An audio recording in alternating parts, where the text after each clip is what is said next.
What if Alexander the Great had not died of illness on June 13, 323 BC in Babylon?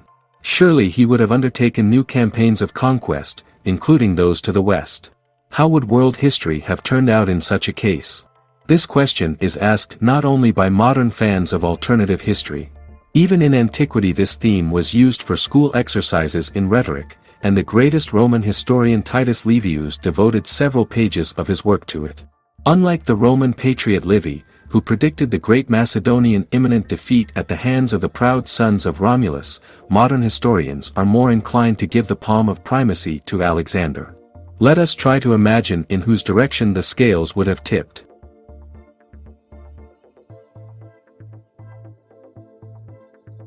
If Alexander had planned to undertake a western campaign and conquer Italy, Sicily, and Carthage in North Africa, how would he proceed? Where would he start? Fortunately, we have a clue in the form of the story Plutarch tells in his biography of Pyrrhus. It is about the famous conversation between the king and his friend Cineas, who tried to dissuade Pyrrhus from his planned adventure. They say, said Cineas, that the Romans are a valiant people, and in addition, they are subject to many warlike tribes. If the god will send us a victory over them, what will it give us? Pyrrhus answered you, Cineas, ask about things that are self-evident. If we defeat the Romans, then no barbarian or Greek city in Italy will not be able to resist us, and we will quickly take possession of the entire country, and who but you know how vast, rich and strong it is. After waiting a little while, Cineas continued, and what shall we do, king, when we take possession of Italy? Pyrrhus replied, very near lies Sicily, a flourishing and crowded island, it stretches out its arms to us, and to take it is worth nothing because now, after the death of Agathocles, there is all engulfed in rebellion and in the cities of lawlessness and riotous leaders of the crowd. Well, that's fair enough, continued Kinsey. So, taking Sicily, we will end the campaign. But Pyrrhus objected, if God send us success and victory, it will only be the beginning of great things. How can we not go to Africa, to Carthage, if they are within easy reach? And if we seize them, no enemy, now insulting us, will be able to resist us, will it not? It is not known whether this dialogue between the king and his crony actually took place or whether its author was some Epicurean philosopher who urged the powerful of this world to be content with the happiness of today. What is important is that in general terms it corresponds to the main milestones of Pyrrhus' Italian campaign in 280 to 275 BC. As is well known, he was invited to Italy by the Tarentines, who feared the expansion of Rome's power. In 280 BC the king with an army of 25,000 inflicted a heavy defeat on the Romans at Heraclea, and the following year, at Ascula. Both victories cost Pyrrhus heavy losses, so he tried to make peace with the enemy on favorable terms. In 278 BC the commander went from Italy to Sicily, defeated here Carthaginians, subdued almost the entire island and deployed extensive preparations for the African campaign, but in its midst was forced to return to Italy, where the Romans again went on the offensive. Most likely, Alexander, acting 40 years earlier, would have done the same. After the death of Alexander of Epirus in 331 BC throughout southern Italy again escalated conflicts, war broke out all against all, it is unlikely and in this atmosphere, he would have had to wait long for a convenient reason to intervene. With the support of the Greek population of Italy, owning ports convenient for landing on the sea coast, possessing virtually inexhaustible human and financial resources, Alexander could conduct military operations on the widest scale, without being constrained by any restrictions. He would have had at his disposal the strongest army of the time under the command of the best commander of all time. All his commanders, as well as many officers and soldiers, had experience of the Persian campaign. The rich agricultural regions of the southern peninsula would serve as his supply base. Food and other resources could be brought in by sea if necessary. Comparing Alexander to Pyrrhus, Livy writes that only one defeat would have sufficed to make all his endeavors fail. However, it is likely that his opponents would not have had such a chance. An important difference would have been that Alexander's adversary in Italy would not have been Rome, but the Lucanians, Japigs, Messapians, and other peoples of Apulia who threatened the Greek cities of the coast in the late 4th century BCE. The Messapi, Yapigi, Pusidi, and Longini were descendants of the Illyrians who had migrated to Italy from the Balkan Peninsula at the end of the 2nd millennium B.C. The Lucani were a southern branch of the Osco-Umbrian language group, related to the Sabines and Samnites who lived in central Italy. They came here in the 6th to 5th centuries B.C. and became a troublesome and dangerous neighbor of the Greek Tarenta, Furia, Metapontus, Heraclea, and other cities. To fight them, the Greeks in 343 to 338 BC invited the Spartan king Archidamus III, and after his death in 334 BC turned for help to the king Alexander of Epirus. The latter was the brother of Olympias and, therefore, came to Alexander the Great's maternal uncle. The relatives were jealous of each other's successes. Having received news of his uncle's victories over Messapine Lucani, Alexander, who had just defeated Darius III at Issa, disparagingly called them mouse-fiddling. The king of Epirus parried by saying that he had to fight here with men, while Alexander in Persia fought with women.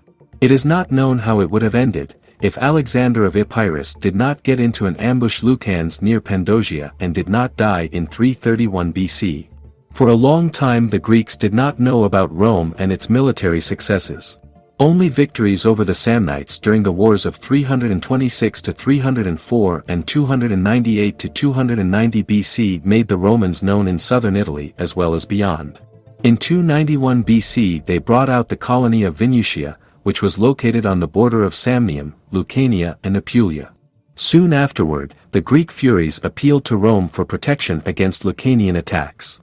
The Romans tried to settle the matter, first diplomatically and then militarily. In 282 BC the consul Gaius Fabricius Luscinus defeated the Lucanians in a great battle, and then placed Roman garrisons in Heraclea, Locre, and Regia. His actions aroused the fears of Tarentum, who in 280 BC turned to Pyrrhus for help. Thus, the geopolitical reality that Pyrrhus, who landed in Italy, had to deal with did not exist 40 years earlier. What's more, between 326 and 304 BC, Rome was involved in a war against the Samnites, who were at that time the closest relatives and friends of the Lucanians. Paradoxically, in the enemy of my enemy paradigm, if Alexander appeared in Italy at this time, Rome had a better chance of being among his allies than of becoming his enemy. It is no coincidence that historians attributed the first attempt to negotiate with the Romans to Alexander of Epirus. However, his early death brought his achievements to naught. Titus Livius devotes quite a lot of space to the purely military aspect of the problem. With what troops would Alexander cross into Italy? What could the Roman Republic oppose the Macedonian phalanx? It remains to compare the forces of both sides in terms of numbers and types of troops and sources of replenishment, writes the Roman author. Judging by the censuses of the time, the population of Rome numbered 250,000 people. Thus, even with the treason of all the allies of the Latin tribe, 10 legions gave a recruitment from the inhabitants of Rome alone. That is 50,000 men. Besides, the whole of Latium with the Sabinians, Volscians, and Equi, the whole of Campania and part of Umbria and Etruria, as well as the Picenians, Marsians, Peligni, Bestines, and Apulians, together with the whole coast of the lower sea, inhabited by Greeks from Furies and up to Naples and Cumae, and thence the whole interval from Antium and Ostia. All these lands would prove either powerful allies of Rome, or her defeated adversaries. Alexander himself could transport to Italy no more than 30,000 Macedonian veterans and 4,000 horsemen, mostly Thessalians, for this was his main force. Add to them Persians, Indians, and other nations, and he would have brought with him a hindrance rather than a help. Add to this that the Romans had replenishment at home, at hand, and Alexander, waging war in a foreign land, the army would gradually become thinner, as happened later with Hannibal. Probably, in estimating the size of the Macedonian army, Livy took as a basis the size of Alexander's army, with which he went on a campaign against Persia. However, in the wars of the Diadochi, which began after the death of the king, much larger military contingents, from Macedonia, Greece, the countries of Asia, took part. With the people, apparently, there were no problems then. The demographic picture in the eastern Mediterranean and the Middle East was on the rise. So I would venture to guess that Alexander would probably have come out against Rome with a more impressive force. It is also known that before his death, the Macedonian king paid great attention to the preparation of Persian and other eastern troops, trying to rebuild them according to Macedonian molds. There was even a new fighting unit, the antitagma. And these Asians, of whom Livy writes so contemptuously, would probably not have come to Italy as whipping boys. And, in addition, we must not forget the high fighting qualities of Persian and other Eastern cavalry. Subsequently, in the wars with the Parthians, and then with the Sassanids, the Romans were able to experience its power. Alexander also had elephants. Further, Titus Livius tells about the armament of the Macedonian and Roman warrior, tries to show the advantage of the pilum over the sarissa, the Roman oblong shield over the Macedonian round shield, the maniple over the phalanx. The Macedonians were armed with a round shield and a sarissa. The Romans had an oblong shield, better protecting the body, and a dart, striking harder from the fly than a spear. Both troops consisted of heavily armed and observed the rows, but if the phalanx of Macedonians untidy and homogeneous, the Roman military order is mobile, because composed of many parts and can, if necessary, without difficulty in disconnect and again close. And on the fighting qualities of the Roman, they say, was superior to his Macedonian opponent. And who could compare with the Roman soldier in diligence, who, like him, could endure hardships? It was enough for Alexander to suffer one defeat, and he would have lost the whole war. But what battle could have broken the Romans, who had not been crushed by either Cavdius or Cannae?